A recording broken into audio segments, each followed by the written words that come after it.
প্রিয় শিক্ষার্থী বন্ধুরা, কেমন আছো সবাই? আশা রাখি তোমরা অনেক অনেক ভালো আছো। আর আমি জানি তোমরা সবাই অনেক ভালোভাবেও পড়াশোনা করতেছো। তো আমি অনেক দিন পর অনলাইনে তোমাদের মাঝে উপস্থিত হলাম। তোমরা অনেকে আমাকে রিকোয়েস্ট করেছো আমি ক্লাসে যেগুলো তোমাদের পড়াই সেগুলো যদি আমি ভিডিও রেকর্ড করে তোমাদেরকে দেই তাহলে তোমাদের জন্য অনেক বেশি সুবিধা হবে। তোমরা বারবার এই ক্লাসগুলো বাসায় বসে দেখতে পারবে, যখন ইচ্ছে তখন দেখতে পারবে।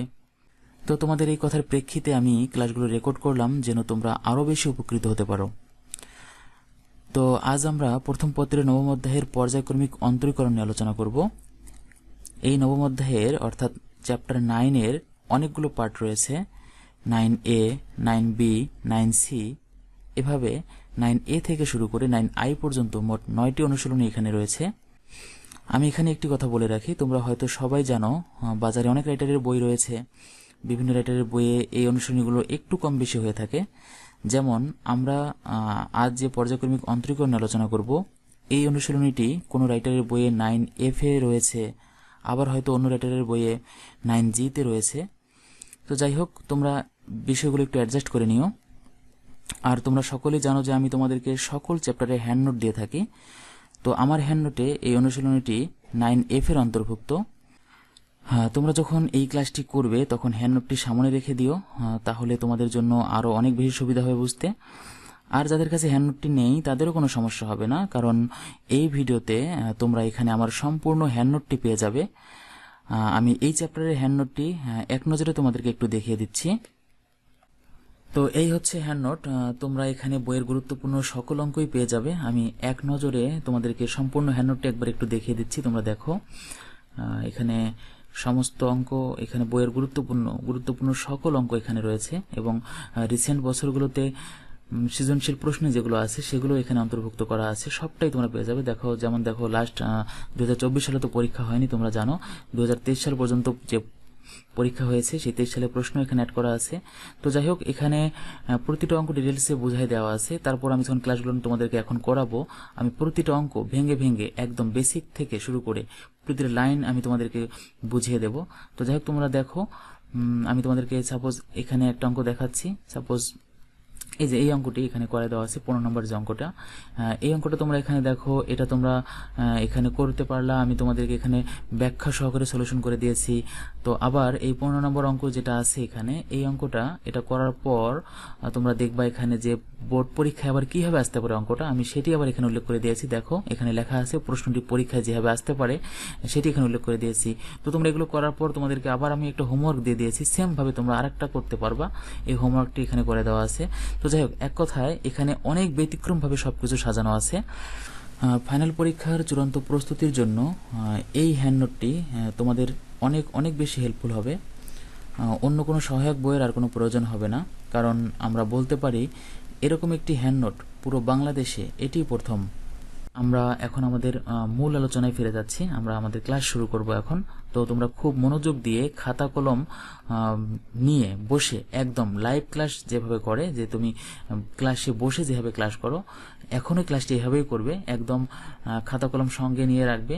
সামনে যখন ভিডিওটা দেখবা তোমরা, তখন সে সময় যেটা করবে, খাতায় লিখবে। হ্যাঁ, প্রয়োজনে ভিডিওটা পজ করে রেখে খাতায় লিখবে। তাহলে কি হবে, তোমার পড়াটা একই সময়ে যখন আমি ক্লাসটা নিচ্ছি সে সময় তোমার পড়াটা এবং লিখতে যে হয় ম্যাথমেটিক্স প্র্যাকটিস করতে হয়, এটা এট এ টাইম তোমাদের জন্য হয়ে যাবে। তো যাই হোক, আমরা এখন আমাদের মূল আলোচনায় ফিরে আসি। শুরুতে আমরা পর্যায়ক্রমিক অন্তরীকরণের বেসিক বিষয়গুলো নিয়ে আলোচনা করব, তারপর অঙ্ক শুরু করব। তো পর্যায়ক্রমিক অন্তরীকরণ এই বিষয়টা কি? তো এই বিষয়টা মূলত হচ্ছে যে ক্রমানুসারে অন্তরীকরণ করা, অর্থাৎ আমরা কোনো একটা ফাংশনকে প্রথম একবার অন্তরীকরণ করব, তারপর অন্তরীকরণ করে আমরা যেটি পেলাম সেটিকে পুনরায় আবারও অন্তরীকরণ করব, তারপর যেটি পাবো সেটিকে আবারও অন্তরীকরণ করব। তার মানে আমরা যেটা বুঝতেছি যে ক্রমানুসারে এখানে অন্তরীকরণ করা হচ্ছে। এই যে ক্রমানুসারে অন্তরীকরণ করা হচ্ছে, এটি হচ্ছে পর্যায়ক্রমিক অন্তরীকরণ। আচ্ছা, বোঝানোর সুবিধার জন্য আমি একটা ফাংশন লিখে নিচ্ছি। যে আমি লিখলাম যে এফ অফ এক্স একটি ফাংশন। তো আমরা জানি যে এই এফ অফ এক্স কে আমরা ওয়াইও লিখতে পারি, আমরা ওয়াই লিখে নিলাম। তাহলে এখন এই ওয়াই ফাংশনটাকে আমরা অন্তরীকরণ করব। তো আমরা জানি যে অন্তরীকরণের সিম্বল হচ্ছে ডি ডিএক্স। তাহলে ddx অফ ওয়াই এটি হচ্ছে ওয়াই এর অন্তরীকরণ। তো এই জিনিসটাকে আমরা আরেকভাবে লিখতে পারি, আমরা লিখতে পারি এটাকে যে dy dx। তার মানে আমরা এই ওয়াই কে অন্তরীকরণ করলাম, একবার অন্তরীকরণ করলাম প্রথমবার। তো প্রথমবার অন্তরীকরণ করে আমরা কি পেয়েছি, আমরা এখানে পেয়েছি যে dy dx। আচ্ছা, তাহলে এখন যেটি আমরা পেলাম এখানে যে dy dx, এটি যেটা আমরা পেয়েছি এটাকে আমরা আরো একবার অন্তরীকরণ করব। তাহলে অন্তরীকরণ করার জন্য আমরা সামনে কি লিখব, ddx, যেহেতু অন্তরীকরণের স্যাম্পল হচ্ছে ddx, তাহলে আমরা অন্তরীকরণের স্যাম্পলটা দিয়ে নিলাম। তারপর আমরা অন্তরীকরণ করে যেটি পেয়েছিলাম এই যে dy dx, এটিকে লিখে নেব এখানে। অর্থাৎ প্রথমবার অন্তরীকরণ করে আমরা যেটি পেয়েছি সেটিকে আমরা আরো একবার অন্তরীকরণ করব, অর্থাৎ ddx নির্ণয় করব। তো এটি নির্ণয় করলে কি হবে, দ্বিতীয়বার যদি অন্তরীকরণ করি তাহলে আমরা পাবো যে d square y dx square. আচ্ছা, তাহলে প্রথমবার অন্তরীকরণ আমরা আমাদের ওয়াই দেয়া ছিল, আমরা এই ওয়াই কে প্রথমবার অন্তরীকরণ করে কি পেয়েছি, আমরা পেয়েছি dy dx। তারপর দ্বিতীয়বার এই জিনিসটাকে dy dx, এই জিনিসটাকে আমরা দ্বিতীয়বার অন্তরীকরণ করে কি পেলাম, d square y dx square. তো এখন এই d square y dx square এটিকে যদি আমরা আরো একবার অন্তরীকরণ করি তাহলে আমরা যেটি পাবো, অনুরূপভাবে আমরা এখানে পাবো যে d cube y dx cube. আমরা যদি আরো একবার অন্তরীকরণ করি তাহলে আমরা পাবো d to the power 4 y dx to the power 4। তাহলে দেখো আমরা আমি আরেকবার লিখে নিচ্ছি তোমাদের বোঝার সুবিধার জন্য, যে প্রথমবার অন্তরীকরণ করে আমরা কি পেয়েছি, আমরা পেয়েছি dy dx। কাকে অন্তরীকরণ করেছি, আমরা অন্তরীকরণ করেছিলাম হচ্ছে y কে। এই y কে আমরা অন্তরীকরণ করে প্রথমবার অন্তরীকরণ করে পেয়েছি dy dx। তো দ্বিতীয়বার অন্তরীকরণ করে কি পাবো, আমরা পাবো d square y dx square. তৃতীয়বার অন্তরীকরণ করে d cube y dx cube, তারপর d to the power 4 y dx to the power 4। তাহলে দেখো আমরা এই যে ক্রমানুসারে অন্তরীকরণ করলাম, এই ক্রমানুসারে অন্তরীকরণ করাটাই হচ্ছে পর্যায়ক্রমিক অন্তরীকরণ। আচ্ছা, তাহলে dy dx এটি হচ্ছে প্রথমবার অন্তরীকরণ, তারপর d square y dx square এটি হচ্ছে দ্বিতীয়বার অন্তরীকরণ, এটি হচ্ছে তৃতীয়বার অন্তরীকরণ, এটা হচ্ছে চতুর্থবার অন্তরীকরণ। তাহলে এই যে ক্রমানুসারে অর্থাৎ পর্যায়ক্রমে আমরা অন্তরীকরণ নির্ণয় করতেছি, এজন্য এটা এই চ্যাপ্টারটাকে বলা হচ্ছে পর্যায়ক্রমিক অন্তরীকরণ। তার মানে আমরা এরকম এখানে কিছু অঙ্ক পাবো, মানে এই চ্যাপ্টারের সবগুলো অঙ্কই এরকম পর্যায়ক্রমিকভাবে অন্তরীকরণ করতে হবে। কোনো কোনো ক্ষেত্রে একবার অন্তরীকরণ করার প্রয়োজন হতে পারে, আর দুইবার অন্তরীকরণ করার প্রয়োজন হতে পারে, তিনবার অন্তরীকরণ করার প্রয়োজন হতে পারে, চারবার অন্তরীকরণ করার প্রয়োজন হতে পারে। তো এই প্রয়োজন অনুসারে আমরা এই চ্যাপ্টারটার নাম বলেছি হচ্ছে পর্যায়ক্রমিক অন্তরীকরণ। আচ্ছা, তাহলে আমি এখানে আরেকটু বিষয় আলোচনা করি, যে এখানে dy dx রয়েছে। তো প্রথমবার অন্তরীকরণ করে আমরা dy dx পেয়েছি। তো এই dy dx এটাকে আমরা এভাবে না লিখে, dy dx না লিখে আমরা এভাবেও লিখতে পারি, যে এটাকে লিখতে পারি হচ্ছে y1। তো আমাদের মূল ফাংশনটা কি দেওয়া ছিল, y দেওয়া ছিল। তাহলে প্রথমবার যদি আমরা এই y কে অন্তরীকরণ করি তাহলে আমরা কি পাবো, আমরা পাবো হচ্ছে y1, আমরা পাবো y1। আমরা যদি এই y1 কে দ্বিতীয়বার অন্তরীকরণ করি তাহলে আমরা পাবো হচ্ছে y2। অনুরূপভাবে তৃতীয়বার অন্তরীকরণ করলে আমরা পাবো হচ্ছে y3, অনুরূপভাবে y4। তাহলে দেখো আমরা এখানে y1 ইউজ করেছি, y2 ইউজ করেছি, y3, তারপর কি y4। তার মানে পর্যায়ক্রমিকভাবে আমরা অন্তরীকরণ করতেছি। আচ্ছা, তাহলে এখন এখানে একটা বিষয় বলে রাখি, আমাদের কোনো কোনো সময় dy dx এটিও ইউজ করার প্রয়োজন হতে পারে, আবার কোনো কোনো সময় y1 এটিও ইউজ করার প্রয়োজন হতে পারে। তাহলে এটি আমরা কিভাবে বুঝবো, আমরা প্রশ্নের মধ্যে দেখতে পারবো যে যদি dy dx দিয়ে দেয়া থাকে তাহলে আমরা dy dx ইউজ করব, আর যদি প্রশ্নে y1 y2 এগুলো দেয়া থাকে তাহলে আমরা কি ইউজ করব, y1 y2 y3 y4 এগুলো ইউজ করব। এটা আমাদের ডিপেন্ড করতেছে কিসের উপর, এটা ডিপেন্ড করতেছে আমাদের প্রশ্নের উপর। তাহলে প্রশ্নে যেভাবে থাকবে আমরা সেটি সেখানে ইউজ করব। তো যাই হোক, এখানে আরেকটা বিষয় আমি একটু বলি, আমরা যেমন প্রথমবার অন্তরীকরণ করে এটাকে y1 লিখেছিলাম, তো এটাকে y1 না লিখে এটাকে আরো একভাবে লেখা যায়। তোমরা খেয়াল করে দেখো, আমরা প্রথমেই ফাংশনটাকে ধরে নিয়েছিলাম যে f of x, ফাংশনটা হচ্ছে f of x। সুতরাং আমরা এই ফাংশনটাকে যদি অন্তরীকরণ করি তাহলে আমরা পাবো, প্রথমবার অন্তরীকরণ করলে আমরা পাবো হচ্ছে f প্রাইম এক্স, এটা হচ্ছে প্রথমবার অন্তরীকরণ। অনুরূপভাবে যদি আমরা দ্বিতীয়বার অন্তরীকরণ করি তাহলে f ডাবল প্রাইম এক্স, যদি 3 নম্বর অন্তরীকরণ করি তাহলে f 3টা প্রাইম দেব, তারপর এক্স দেবো। অনুরূপভাবে 4 নাম্বার বার অন্তর্গ্রহণ করলে আমরা এখানে এফ এর ফোর্থ এক্স, তাহলে এই হচ্ছে আমাদের ফাংশন। এফ দিয়ে যদি লিখি তাহলে এটাকে এভাবে লিখতে হয়। আচ্ছা, এই জিনিসটাকে আরও একভাবে লেখা যাবে। আমরা এখানে y1, y2, y3, y4 এভাবে ইউজ করেছিলাম। আমরা চাইলে এই জিনিসটাকে y প্রাইম, তারপর y double prime, sorry y triple prime, তারপর চতুর্থবার অন্তর্গ্রহণ হলে y টু দি পাওয়ার 4, তো এভাবে আমরা লিখতে পারি। তো আসলে মূলত এখানে আমি শেষে যে দুইটি লিখলাম এই দুটির ইউজ খুবই কম। পরীক্ষায় সাধারণত এগুলো থাকবে না, তারপর আমরা জেনে রাখলাম যদি পরীক্ষায় এগুলো আসে তাহলে যেন আমরা এগুলো ইউজ করতে পারি। তো নর্মালি যেটা আমাদের পরীক্ষায় ইউজ করতে হবে বা প্রশ্নে বেশিরভাগ ক্ষেত্রেই যে জিনিসগুলো দেওয়া থাকবে সেটি হচ্ছে এটি, যে ডিওয়াই ডিএক্স, তারপর d square y dx square, d cube y, হ্যাঁ ডিএক্স কিউব, অর্থাৎ এটি দেওয়া থাকবে। আবার অনেক সময় এটিও দেওয়া থাকতে পারে যে y1, y2, y3, y4।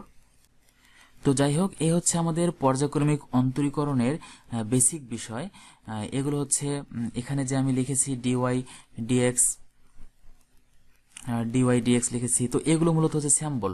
এটা হচ্ছে প্রথমবার অন্তরীকরণের স্যাম্বল, এটা হচ্ছে কি দ্বিতীয়বার অন্তরীকরণের স্যাম্বল, এটা তৃতীয়বার অন্তরীকরণের স্যাম্বল, এটা চতুর্থবার অন্তরীকরণের স্যাম্বল। তো এই স্যাম্বলগুলো আমরা প্রশ্নের মধ্যে পাবো।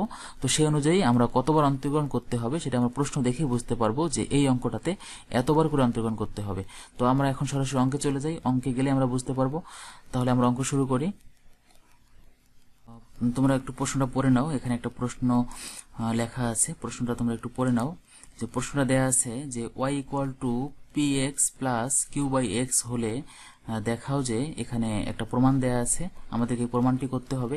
তো আমরা এই প্রমাণটি দেখে কি বুঝতেছি যে এখানে কতবার অন্তর্গ্রহণ করতে হবে।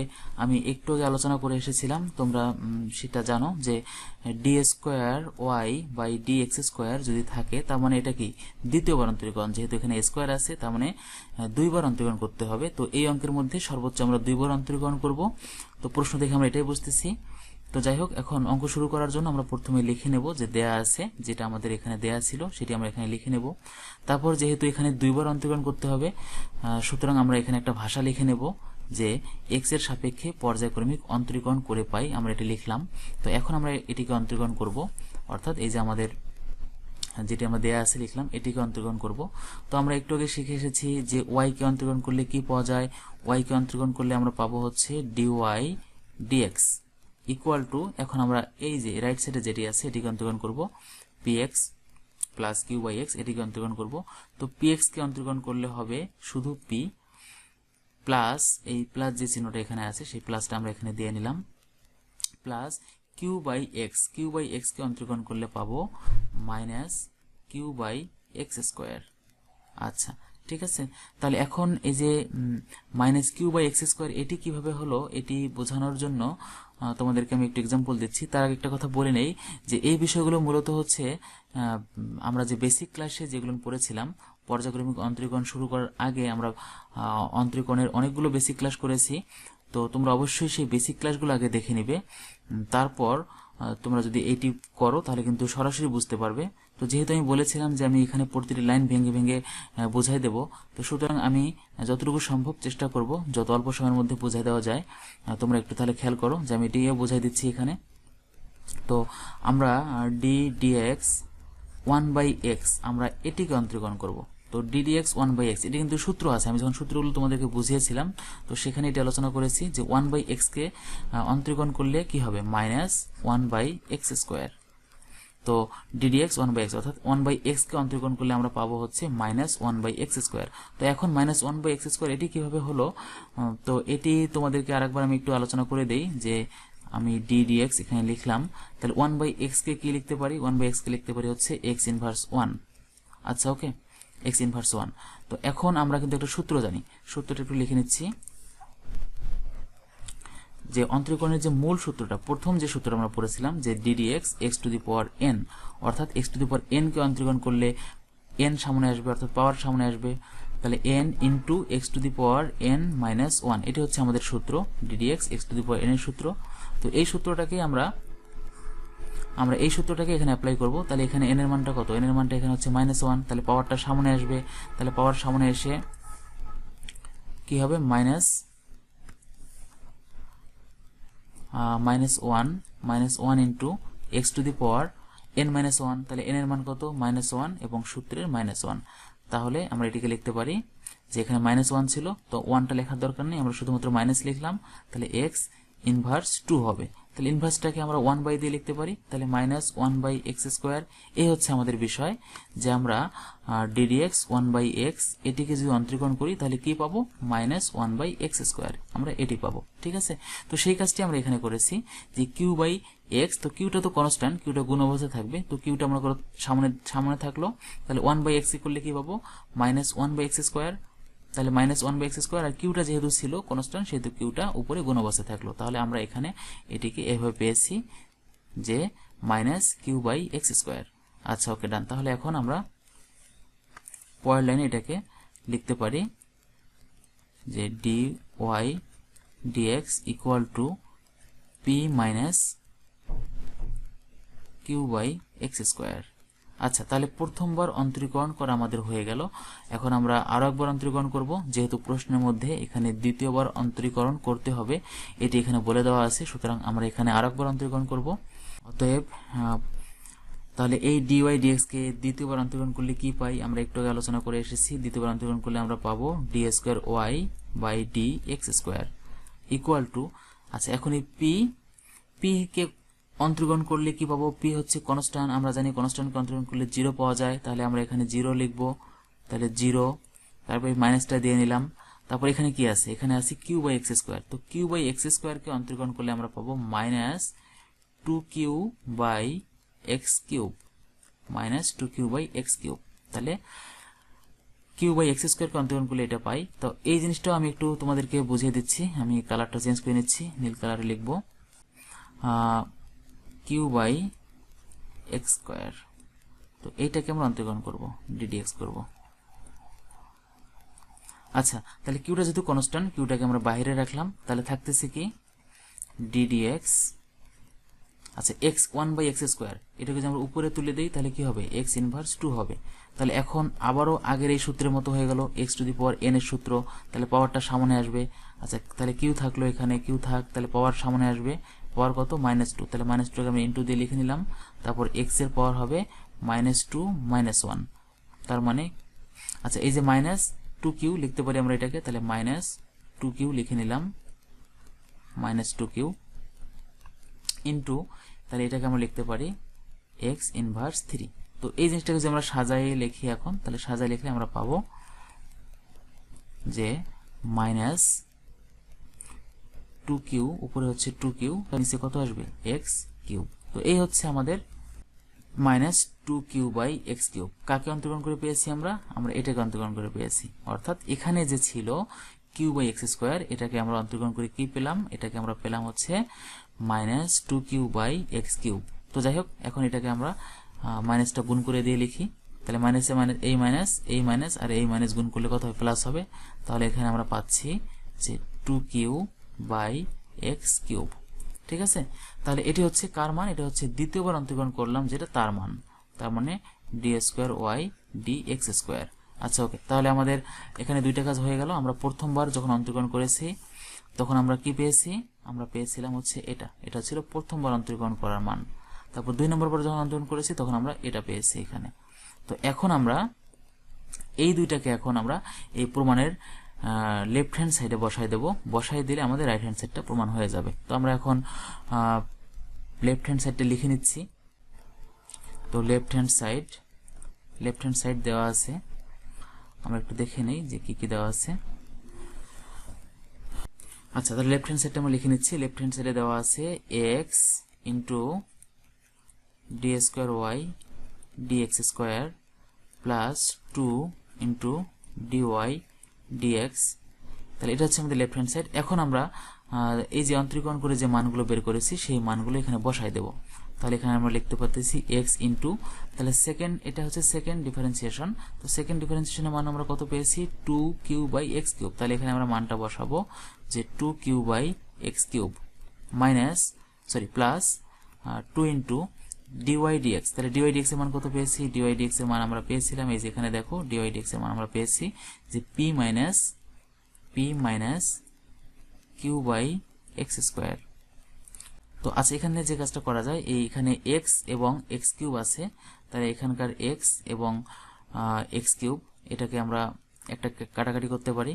তাহলে নিচে থাকবে এক্স স্কোয়ার, তাহলে উপরে থাকতেছে 2q, নিচে কত থাকবে এক্স স্কোয়ার, তাহলে 2q বাই এক্স স্কোয়ার হলো। তারপর প্লাসটা দিয়ে নিলাম, এই প্লাস, তারপর এটা গুণ করে দেবো, 2 দ্বারা গুণ করবো, তার 2 দ্বারা গুণ করলে কত পাবো? 2p মাইনাস উপরে হচ্ছে 2q বাই এক্স স্কোয়ার। আচ্ছা ওকে, তাহলে দেখো এই 2q বাই এক্স স্কোয়ার, এই 2q বাই এক্স স্কোয়ার এবং এই 2q বাই এক্স স্কোয়ার কাটাকাটি করা যাবে, তাহলে থাকবে কি আমাদের এখানে 2p। তাহলে দেখো আমরা পাচ্ছি কি 2p, এবং রাইট হ্যান্ড সাইড তোমরা দেখে আসো যে রাইট হ্যান্ড সাইডে 2p আছে। তাহলে দেখো যে আমাদের রাইট হ্যান্ড সাইডটা প্রমাণ হয়ে গেল। ঠিক আছে, তাহলে আমরা এখন এটাকে লিখতে পারি, এটা equal to right hand side, এটাই আমাদের প্রুফ।